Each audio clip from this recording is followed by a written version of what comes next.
Friends, welcome to Nagaveni Achar's kitchen. ಎಲ್ಲ ಹೇಗಿದ್ದೀರಾ?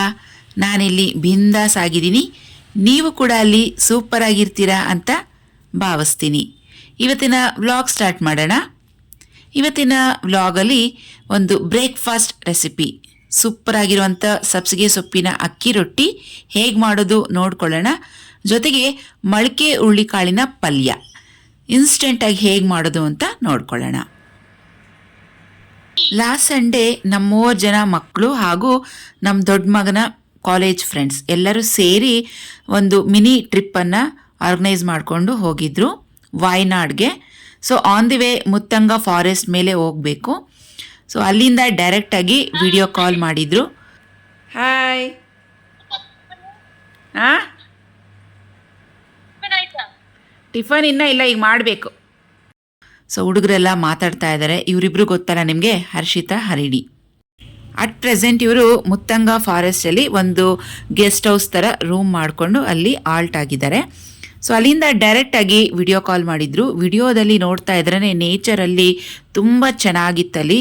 ಸುತ್ತಮುತ್ತಲು ಫುಲ್ ಹಸಿರು, ಸುತ್ತಲೂ ಕಾಡು, ಮಧ್ಯದಲ್ಲಿ ರೂಮು, ಈ ಥರ ಮಾಡಿದ್ರು ಇವರು. ಮಕ್ಕಳು ಅವರ ಟ್ರಿಪ್ಪನ್ನು ಎಂಜಾಯ್ ಮಾಡ್ತಾ ಚಿಕ್ಕ ಚಿಕ್ಕ ವಿಡಿಯೋ ಕ್ಲಿಪ್ಪಿಂಗ್ಸನ್ನು ನನಗೆ ಕಳಿಸಿದರು. ಅದನ್ನು ನಾನು ಎಡಿಟ್ ಮಾಡಿ ಯೂಟ್ಯೂಬ್ ಶಾರ್ಟ್ಸ್ ಅಂತ ಇದೆ ನಮ್ಮ ಚಾನಲ್ನಲ್ಲಿ, ಅದರಲ್ಲಿ ಅಪ್ಲೋಡ್ ಮಾಡಿದ್ದೀನಿ. ಸೊ ಫ್ರೆಂಡ್ಸ್, ಯಾರೆಲ್ಲ ಹೊಸಬ್ರಿದ್ದೀರೋ ನಮ್ಮ ಚಾನಲ್ನಲ್ಲಿ ಯೂಟ್ಯೂಬ್ ಶಾರ್ಟ್ಸ್ ಅಂತ ಸರ್ಚ್ ಮಾಡಿದ್ರೆ ಅದರಲ್ಲಿ ನಾನು ಸಾಕಷ್ಟು ವಿಡಿಯೋಗಳು, ರೆಸಿಪಿಗಳನ್ನು ಪೋಸ್ಟ್ ಮಾಡ್ತಿದ್ದೀನಿ. ದಯವಿಟ್ಟು ನಮ್ಮ ಚಾನಲ್ನಲ್ಲಿ ಇರುವಂತಹ ಯೂಟ್ಯೂಬ್ ಶಾರ್ಟ್ಸ್ ಕೂಡ ನೋಡಿ. ಸಂಡೇ ಸಂಜೆ 6 ಗಂಟೆ. ಸೊಪ್ಪೆಲ್ಲ ತಂದಿದ್ರು ಸಾಕಷ್ಟು, ಅದೆಲ್ಲ ಬಿಡಿಸಿ ಕ್ಲೀನ್ ಮಾಡಿ ಇಡ್ತಾ ಇದ್ದೀವಿ, ನಾನು ಹಸ್ಬೆಂಡ್ ಇಬ್ಬರು ಸೇರಿ. ಸೊ 1 ವಾರಕ್ಕಾಗೋವಷ್ಟು ಸೊಪ್ಪನ್ನು ತರಿಸ್ಬಿಡ್ತೀನಿ. ಒಂದೊಂದು ದಿನ ಒಂದೊಂದು ಸೊಪ್ಪನ್ನು ಬಳಸ್ಕೊಂಡು ಒಂದೊಂದು ರೆಸಿಪಿಯನ್ನು ಮಾಡ್ತೀವಿ. ಸೊ ಪ್ರತಿನಿತ್ಯ ನಾವು ಸೊಪ್ಪನ್ನು ಆದಷ್ಟು ತಿನ್ನೋದಕ್ಕೆ ಟ್ರೈ ಮಾಡ್ತೀವಿ. ಸೊ ನಾನೀಗ ಬಿಡಿಸ್ತಿರೋಂಥದ್ದು ಗೋಂಗೂರ. ನೋಡಿ, ಗೋಂಗೂರ ಅಂದರೆ ಈ ಥರ ಲೋಟಸ್ ಶೇಪಲ್ಲಿ ಇರುತ್ತೆ ಎಲೆ. ಇದನ್ನು ಬರೀ ಎಲೆಗಳನ್ನು ಬಿಡಿಸ್ಕೊತಾ ಇದ್ದೀನಿ. ಗೋಂಗೂರ ಬಳಸಿ ಗೋಂಗೂರ ಚಿಕನ್ ಫ್ರೈ ಮಾಡ್ಬೋದು, ತುಂಬಾ ಟೇಸ್ಟಿಯಾಗಿರುತ್ತೆ. ಹಾಗೆಯೇ ಗೋಂಗೂರ ಸೊಪ್ಪಲ್ಲಿ ಆಂಧ್ರ ಪಪ್ಪು ಅಂತ ಮಾಡ್ತೀವಿ, ಅದು ಕೂಡ ತುಂಬಾ ಚೆನ್ನಾಗಿರುತ್ತೆ. ಸೊ ಹಾಗಾಗಿ ಮೂವಿ ಹಾಕ್ಕೊಂಡು ಮೂವಿಯನ್ನು ಎಂಜಾಯ್ ಮಾಡ್ತಾ ಸೊಪ್ಪನ್ನು ಬಿಡಿಸ್ತಾ ಇದ್ದೀವಿ. ಸೊಪ್ಪು 1 ವಾರಕ್ಕಾಗೋವಷ್ಟು ತೊಗೊತೀವಿ ಅಂತ ಹೇಳಿದ್ರೆ ಆ ಸೊಪ್ಪು ಮಳೆ ಅಥವಾ ನೀರಲ್ಲಿ ನೆಂದಿರಬಾರ್ದು, ಫುಲ್ ಡ್ರೈ ಆಗಿರಬೇಕು, ಚೆನ್ನಾಗಿರಬೇಕು. ಆ ಥರ ಸೊಪ್ಪು ಬಿಡಿಸಿ ಕ್ಲೀನಾಗಿ ಒಂದು ಪ್ಲಾಸ್ಟಿಕ್ ಕವರ್ನಲ್ಲಿ ಹಾಕಿ ಇಟ್ಟರೆ 1 ವಾರದವರೆಗೂ ಫ್ರಿಜ್ನಲ್ಲಿ ಚೆನ್ನಾಗಿ ಫ್ರೆಶ್ ಆಗಿ ಇರುತ್ತೆ. ಅಕಸ್ಮಾತ್ ನಾವು ಸೊಪ್ಪು ತೊಗೊಳ್ಳೋವಾಗಲೇ ಮಳೆಯಲ್ಲಿ ಚೆನ್ನಾಗಿ ನೆಂದಿದೆ, ನೀರಲ್ಲಿ ನೆಂದೋಗಿದೆ ಅಂತ ಹೇಳಿದ್ರೆ ಆ ಸೊಪ್ಪು 1 ದಿನದಲ್ಲೇ ಅಥವಾ 2 ದಿನದಲ್ಲೇ ಬಳಸ್ಬಿಡ್ಬೇಕು. ಹೆಚ್ಚು ದಿನ ಫ್ರಿಜ್ಜಲ್ಲಿ ಇಟ್ಟರೆ ಅದು ಕೊಳ್ತಂಗೆ ಆಗ್ಬಿಡುತ್ತೆ. ಈಗ ಟೇಸ್ಟಿಯಾಗಿ ಸುಲಭವಾಗಿ ಮೊಳಕೆ ಹುರುಳಿಕಾಳಿನ ಪಲ್ಯ ಹೇಗೆ ಮಾಡೋದು ನೋಡ್ಕೊಳ್ಳೋಣ. ಮೊಳಕೆ ಹುರುಳಿಕಾಳನ್ನು ಒಂದು ಪ್ರೆಷರ್ ಕುಕ್ಕರ್ಗೆ ಹಾಕ್ತಾ ಇದ್ದೀನಿ. ಕಾಳು ಮುಳುಗೋಷ್ಟು ಸುಮಾರು 1 ಗ್ಲಾಸಷ್ಟು ನೀರನ್ನು ಸೇರಿಸ್ಕೊಳ್ಳೋಣ. ಪ್ರೆಷರ್ ಕುಕ್ಕರ್ನ ಮುಚ್ಚಳ ಮುಚ್ಚಿ ಸುಮಾರು 2 ವಿಸಿಲ್ ಕೂಗಿಸ್ಕೊಳ್ಳೋಣ.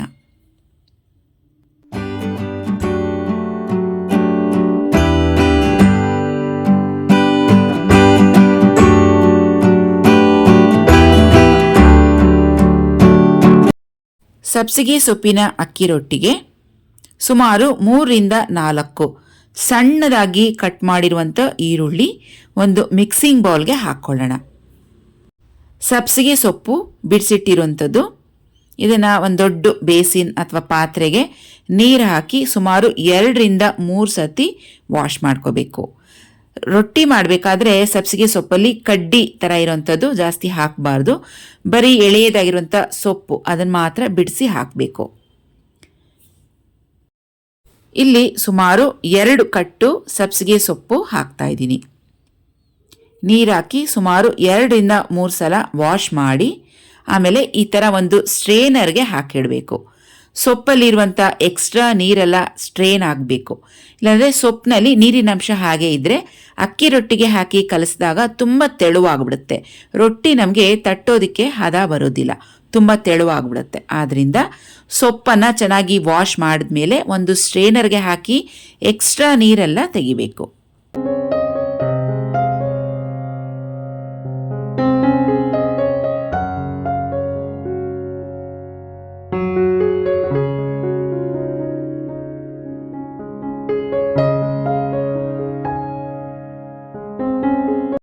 ಸೊಪ್ಪು ತರಕಾರಿ ತೊಳೆದಿರುವಂಥ ನೀರನ್ನು ಮರೀದಿರ ನಿಮ್ಮ ಮನೆಯಲ್ಲಿರುವಂತಹ ಹೂವಿನ ಗಿಡಗಳಿಗೆ ಹಾಕಿ.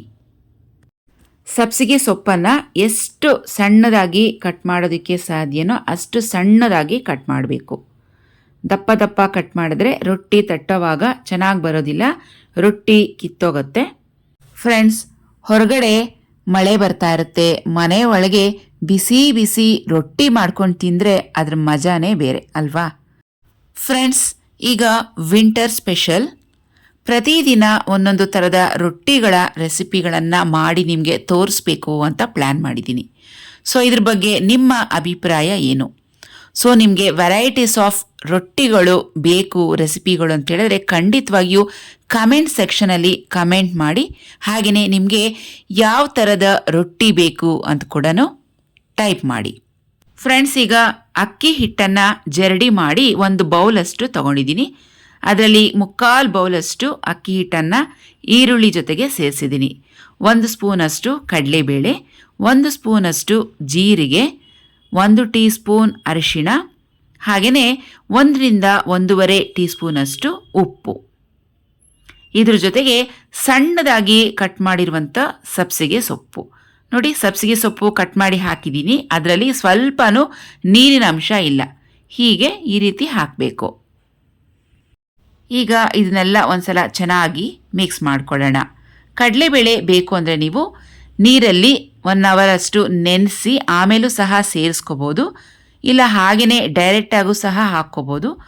ಕಡಲೆಬೇಳೆ ಪ್ಯಾನ್ ಮೇಲೆ ಚೆನ್ನಾಗಿ ರೋಸ್ಟ್ ಆದಾಗ ಟೇಸ್ಟ್ ತುಂಬಾ ಚೆನ್ನಾಗಿರುತ್ತೆ ತಿನ್ನೋವಾಗ, ಕಟುಮ್ ಅಂತ. ಸೊ ಕಟುಮ್ ಅನ್ನೋದು ನಿಮ್ಗೆ ಇಷ್ಟ ಇಲ್ಲ ಅಂತ ಹೇಳಿದ್ರೆ ಕಡಲೆಬೇಳೆನ ನೀರಲ್ಲಿ ನೆನೆಸಿ ಸೇರಿಸ್ಕೋಬೋದು. ಇದೆಲ್ಲ ಮಿಕ್ಸ್ ಮಾಡೋ ಅಷ್ಟೊತ್ತಿಗೆ ಇನ್ನೊಂದು ಕಡೆ ಬಿಸಿ ನೀರು ಕೂಡ ಚೆನ್ನಾಗಿ ಬಿಸಿಯಾಗಿದೆ.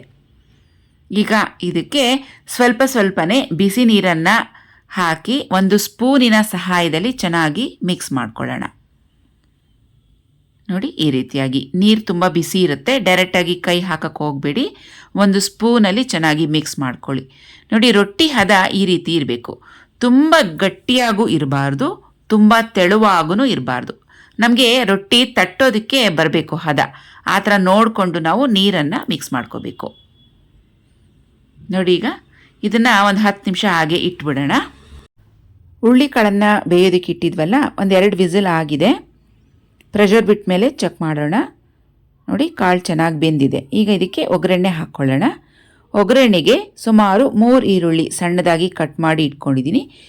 ಬೆಳ್ಳುಳ್ಳಿ 10 ಎಸಲಷ್ಟು ಸಣ್ಣದಾಗಿ ಕಟ್ ಮಾಡಿರೋದು, ಸ್ವಲ್ಪ ಕೊತ್ತಂಬರಿ, ಸ್ವಲ್ಪ ಕರಿಬೇವು, ಹಾಗೆಯೇ ಟೊಮೆಟೊ 1. ಸ್ಟವ್ ಮೇಲೆ ಒಂದು ಪ್ಯಾನ್ ಇಟ್ಟಿದ್ದೀನಿ. 1-2 ಸ್ಪೂನಷ್ಟು ಆಯಿಲ್ ಹಾಕಿದ್ದೀನಿ. ಸಾಸಿವೆ 1/2 ಟೀ ಸ್ಪೂನ್ ಹಾಕಿ ಚಿಟ್ಕುಡ್ಸೋಣ.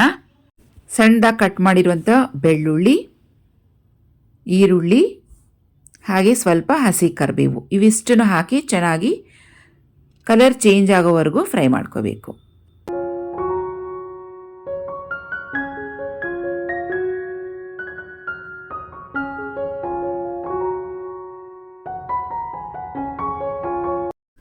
ಅರ್ಧ ಟೀ ಸ್ಪೂನಷ್ಟು ಅರಿಶಿಣ, ಟೊಮೆಟೊ 1, ರುಚಿಗೆ ತಕ್ಕಷ್ಟು ಉಪ್ಪು, 1 ರಿಂದ 1.5 ಟೀ ಸ್ಪೂನಷ್ಟು.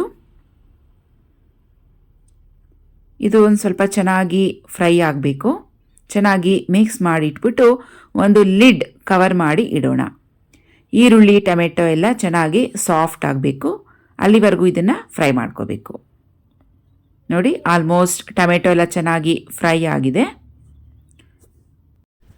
ಖಾರಕ್ಕೆ ನಾನಿಲ್ಲಿ ಬೇಳೆ ಸಾಂಬಾರು ಪುಡಿಯನ್ನು ಹಾಕ್ತಾ ಇದ್ದೀನಿ.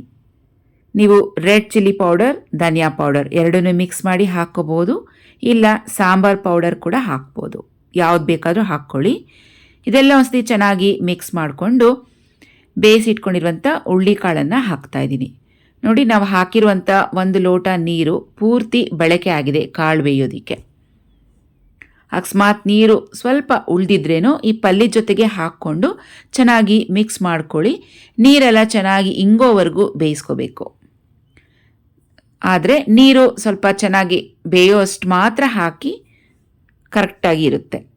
ಇದೆಲ್ಲ ಮಿಕ್ಸ್ ಮಾಡಿದ್ಮೇಲೆ ಕೊನೆಗೆ ಸ್ವಲ್ಪ ಕೊತ್ತಂಬರಿ ಸೊಪ್ಪನ್ನು ಉದುರಿಸಿ ಮೊಳಕೆ ಹುಳ್ಳಿಕಾಳಿನ ಪಲ್ಯ ರೆಡಿಯಾಗಿದೆ. ಈ ಪಲ್ಯ ಬೇಳೆ ಸಾಂಬಾರನ್ನ, ಮೊಸರನ್ನ, ರಸಮನ್ನ ಜೊತೆಗೆ ಚೆನ್ನಾಗಿರುತ್ತೆ. ಹಾಗೆಯೇ ಅಕ್ಕಿ ರೊಟ್ಟಿ, ರಾಗಿ ರೊಟ್ಟಿ, ಚಪಾತಿ ಜೊತೆಗೂ ಸೂಪರ್ ಆಗಿರುತ್ತೆ. ಒಂದು ಸಲ ನೀವು ಇದನ್ನು ಟ್ರೈ ಮಾಡಿ, ಹಾಗೆಯೇ ಹೇಗೆ ಬಂತು ಅಂತ ನನಗೆ ಕಮೆಂಟ್ ಬಾಕ್ಸ್ನಲ್ಲಿ ಖಂಡಿತವಾಗಿಯೂ ತಿಳಿಸಿ. ಈಗ ಸಬ್ಸಿಗೆ ಸೊಪ್ಪಿನ ಅಕ್ಕಿ ರೊಟ್ಟಿ ಮಾಡ್ಕೊಳ್ಳೋಣ. ನೋಡಿ, ಒಂದು ಪ್ಲಾಸ್ಟಿಕ್ ಕವರ್ ಅಥವಾ ಬಟರ್ ಶೀಟ್ ಅಂತ ಏನು ಹೇಳ್ತೀವಿ ಅದನ್ನು ತಗೊಳ್ಳಿ. ನಾನಿಲ್ಲಿ ಗೋಧಿ ಹಿಟ್ಟಿನ ಕವರನ್ನು ಕಟ್ ಮಾಡಿ ಇಟ್ಕೊಂಡಿದ್ದೀನಿ ಸ್ಕ್ವೇರ್ ಆಗಿ. ಬಟರ್ ಶೀಟ್ ಮೇಲೆ 1 ಟೀ ಸ್ಪೂನಷ್ಟು ಎಣ್ಣೆ ಅಥವಾ ತುಪ್ಪ ಹಾಕಿ ಸವರ್ಕೊಳ್ಳಿ. ಅದ್ರ ಮೇಲೆ ಅಕ್ಕಿ ಹಿಟ್ಟಿನ ಮಿಶ್ರಣ 1 ಉಂಡೆಯಷ್ಟು ಇಟ್ಟು ಅದನ್ನು ನೋಡಿ ಈ ರೀತಿಯಾಗಿ ತೆಳುವಾಗಿ ತಟ್ಕೊಳ್ಳಿ. ತೆಳುವಾಗಿ ಬೇಕಾದ್ರೂ ತಟ್ಬೋದು, ಇಲ್ಲಾಂದರೆ ಸ್ವಲ್ಪ ಮಂದಕ್ಕೆ ಬೇಕಾದರೂ ತಟ್ಕೋಬೋದು. ನಿಮಗೆ ಯಾವ ರೀತಿ ಬೇಕಾದ್ರೂ ತಟ್ಟಿ. ತೆಳುವಾಗಿ ತಟ್ಟಿದ್ರೆ ಕ್ರಿಸ್ಪಿಯಾಗಿ ಗರಿಗರಿಯಾಗಿ ಬರುತ್ತೆ. ಮನೆಯಲ್ಲಿ ಸ್ವಲ್ಪ ಏಜ್ಡ್ ಪರ್ಸನ್ಸ್ ಇದ್ದಾರೆ, ಅವ್ರಿಗೆ ಕಚ್ಚಕ್ಕಾಗಲ್ಲ ಅಂತ ಹೇಳಿದ್ರೆ ಅವ್ರಿಗೆ ಸ್ವಲ್ಪ ಮಂದಕ್ಕೆ ತಟ್ಕೊಡಿ, ಆವಾಗದು ರೊಟ್ಟಿ ಸಾಫ್ಟಾಗಿ ಬರುತ್ತೆ. ಈಗ ಸೆಕೆಂಡ್ ವರ್ಷನ್, ಇನ್ನೊಂದು ರೀತಿನೂ ಕೂಡ ನಾವು ತಟ್ಕೋಬೋದು. ಒಂದು ಪ್ಯಾನ್ ತಗೊಳ್ಳಿ, ಕಬ್ಬಿಣದ ಪ್ಯಾನು, ಅದ್ರ ಮೇಲೆ ಸ್ವಲ್ಪ ಎಣ್ಣೆನ ಸವರ್ಕೊಂಡು ಮತ್ತೆ ಅದ್ರ ಮೇಲೆ ಡೈರೆಕ್ಟಾಗಿ ಉಂಡೆ ಇಟ್ಟು ಈ ರೀತಿಯಾಗಿ ತಟ್ಕೊಳ್ಳಿ. ಪ್ಯಾನ್ ಬಿಸಿ ಇರಬಾರ್ದು, ತಣ್ಣಕ್ಕಿರಬೇಕು. ನನಗೆ ಪ್ಲಾಸ್ಟಿಕ್ ಶೀಟ್ ಮೇಲೆ ತಟ್ಟಿ ಪ್ಯಾನ್ ಮೇಲೆ ಹಾಕೋದಕ್ಕಿಂತ ಈ ರೀತಿ ಪ್ಯಾನ್ ಮೇಲೆ ಡೈರೆಕ್ಟಾಗಿ ಅಕ್ಕಿ ಹಿಟ್ಟಿನ ಉಂಡೆ ಇಟ್ಬಿಟ್ಟು ತಟ್ಟೋದು ತುಂಬ ಈಸಿ ಅನಿಸುತ್ತೆ. ಈ ರೀತಿ ಮಾಡೋದಕ್ಕೆ ನಮಗೆ 2 ಪ್ಯಾನ್ ಬೇಕಾಗುತ್ತೆ. ಒಂದು ಪ್ಯಾನು ಸ್ಟವ್ ಮೇಲೆ ಬೇಯ್ತಾ ಇದ್ದರೆ ಇನ್ನೊಂದು ಪ್ಯಾನ್ ಮೇಲೆ ಈ ರೀತಿ ಕೆಳಗಿಟ್ಕೊಂಡು ತಟ್ಟಿ ಆನಂತರ ಇದನ್ನು ಎಕ್ಸ್ಚೇಂಜ್ ಮಾಡ್ಕೋಬೋದು. ಅದು ಬೇಯೋಷ್ಟೊತ್ತಿಗೆ ಇನ್ನೊಂದು ಪ್ಯಾನಲ್ಲಿ ತಟ್ಕೋಬೋದು. ಸೊ 2 ಪ್ಯಾನ್ ಇದ್ದರೆ ಈಸಿಯಾಗಿ ತಟ್ಬೋದು, ಬೇಗ ಬೇಗ ತಟ್ಬೋದು. 2 ಥರನೂ ನಾನು ತಟ್ಟೋದನ್ನ ತೋರಿಸಿದ್ದೀನಿ, ಒಂದು ಪ್ಲಾಸ್ಟಿಕ್ ಶೀಟ್ ಮೇಲೆ, ಇನ್ನೊಂದು ಡೈರೆಕ್ಟ್ ಪ್ಯಾನ್ ಮೇಲೆ.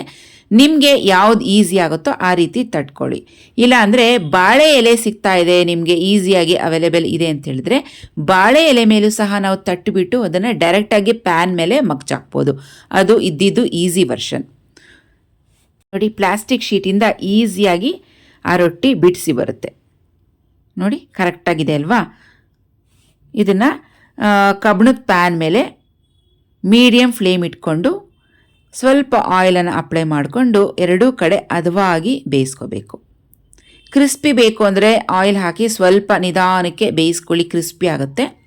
ಇಲ್ಲ ನಮಗೆ ಸಾಫ್ಟ್ ಆಗಬೇಕು ಅಂತ ಹೇಳಿದ್ರೆ ಉರಿಯನ್ನು ಜೋರಾಗಿ ಇಟ್ಕೊಂಡು ಬೇಗ ಬೇಗ ಮಗ್ಚಾಕ್ಕೊಳ್ಬೋದು. ಅಂದರೆ ಹಿಟ್ಟು ಬೇಯಬೇಕು, ನೋಡಿಕೊಂಡು ಹಾಕ್ಕೊಳ್ಳಿ. ನಾನಿಲ್ಲಿ ಕೊತ್ತಂಬರಿ ಪುದೀನ ಹೆಚ್ಚಾಗಿ ಹಾಕಿ ಗ್ರೀನ್ ಚಟ್ನಿಯನ್ನು ತಯಾರಿಸಿ ಇಟ್ಕೊಂಡಿದ್ದೀನಿ. ಆಮೇಲೆ ಇದಕ್ಕೆ ಜೊತೆಗೆ ಮೊಳಕೆ ಹುಳ್ಳಿಕಾಳಿನ ಪಲ್ಯ. ಇವತ್ತು ನಾನು ಮಾಡಿರುವಂಥ ಸಬ್ಸಿಗೆ ಸೊಪ್ಪಿನ ಅಕ್ಕಿ ರೊಟ್ಟಿ ಜೊತೆಗೆ ಪುದೀನ ಕೊತ್ತಂಬರಿ ಸೊಪ್ಪಿನ ಚಟ್ನಿ ಹಾಗೂ ಮೊಳಕೆ ಹುಳ್ಳಿಕಾಳಿನ ಪಲ್ಯ ಸಖತ್ ಟೇಸ್ಟಿಯಾಗಿತ್ತು. ಸೂಪರ್ ಕಾಂಬಿನೇಷನ್ ಅಂತ ಹೇಳ್ಬೋದು. ನೀವು ಕೂಡ ಹೀಗೇ ನಿಮ್ಮ ಮನೆಗಳಲ್ಲಿ ಟ್ರೈ ಮಾಡಿ ಟೇಸ್ಟ್ ಹೇಗೆ ಬಂತು ಅಂತ ಖಂಡಿತವಾಗಿಯೂ ನನಗೆ ಕಮೆಂಟ್ ಸೆಕ್ಷನಲ್ಲಿ ತಿಳಿಸಿ. ಸೊ ನೀವು ನಿಮ್ಮ ಕಮೆಂಟ್ಸನ್ನು ಹಾಕಿ ಅದನ್ನು ನಾನು ಓದೋದ್ರಿಂದ ನನಗದೊಂದು ಇನ್ಸ್ಪಿರೇಷನ್ ಅಂತ ಹೇಳ್ಬೋದು. ನಾನು ರೆಸಿಪೀಸನ್ನು ಇನ್ನೂ ಹೆಚ್ಚು ಹೆಚ್ಚು ಚೆನ್ನಾಗಿ ಮಾಡೋದಕ್ಕೆ ಟ್ರೈ ಮಾಡ್ತೀನಿ. ತುಂಬ ಜನ ಫ್ರೆಂಡ್ಸ್ ನಾನು ಹಾಕಿರುವಂಥ ಡ್ರೆಸ್ ಬಗ್ಗೆ ಕೇಳ್ತೀರಾ, ಹಾಗೆ ಲಿಂಕ್ ಕೊಡೋದಕ್ಕೆ ಕೇಳ್ತೀರಾ. ನಾನು ಲೋಕಲ್ ಶಾಪ್ಸ್ನಲ್ಲಿ ಪರ್ಚೇಸ್ ಮಾಡಿದರೆ ಅದರ ಲಿಂಕ್ ಖಂಡಿತವಾಗಿಯೂ ಸಿಗೋದಿಲ್ಲ.